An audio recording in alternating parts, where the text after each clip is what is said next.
Good morning, Pilgrim. Nice day here in Hillsboro. Cloudy day, but it's a nice day.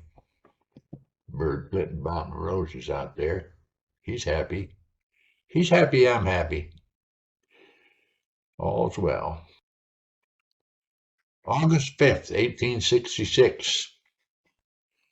A sermon was preached by Charles Spurgeon. Hezekiah and Ambassadors, or Vainglory, Rebuked. Going to read from 2 Kings 20, 12 through 13. At that time Berodach-baladan, king of Babylon, sent letters and a present unto Hezekiah, and Hezekiah hearkened unto them, showed them all the house of his precious things, and all the house of his armour, and all that was found in his treasures. There was nothing in his house, nor in all his dominion, that Hezekiah showed them not. Proud of all his junk, proud of all his worldly goods. Mistake, Pilgrim, big mistake.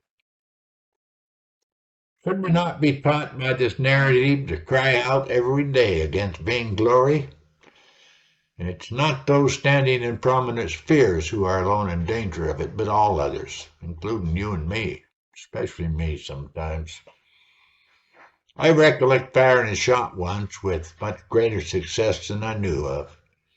Much better shot than I ever made in all my life, and I was so proud of it. And a certain person had frequently said to me that I had been the subject of her earnest prayers lest I should be exalted above measure.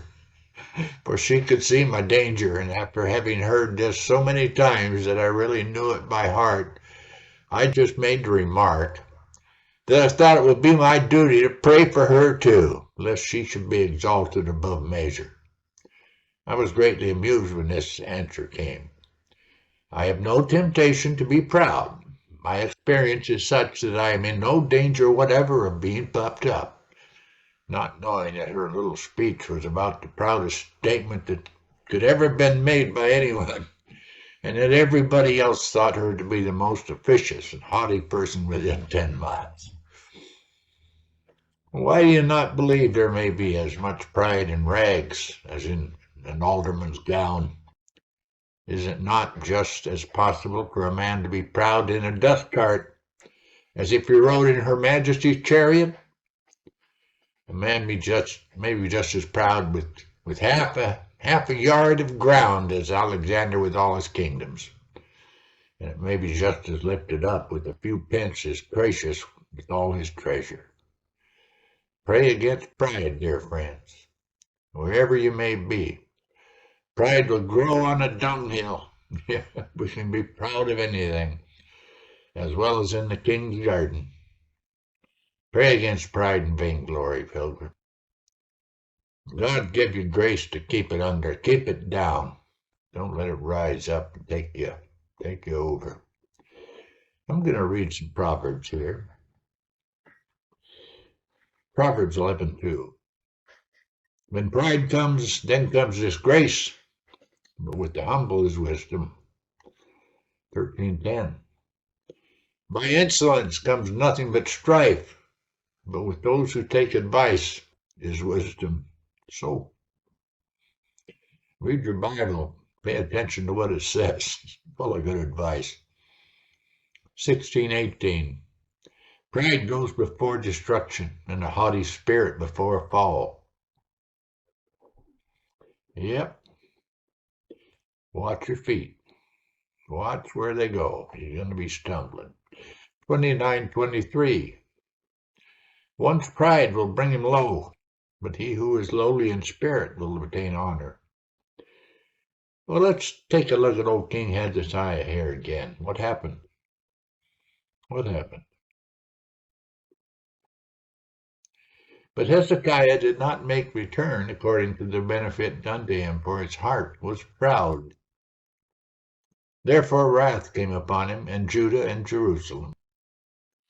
But Hezekiah humbled himself for the pride of his heart, both he and the inhabitants of Jerusalem, so that the wrath of the Lord did not come upon them in the days of Hezekiah. But as always happens in the history of the world and the history of man and each one of our lives.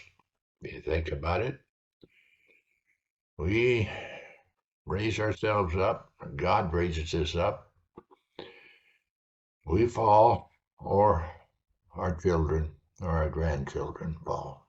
In Hezekiah's case, it wasn't he that fell again, but his children, his grandchildren. The whole nation fell. So, pride, gotta watch that pride. Don't get proud of anything, especially never be proud of your salvation, because it's not your work, not my work. The work of Jesus Christ. The work he did that we can read about in the Gospels. So God bless Pilgrim. Have a blessed, blessed day.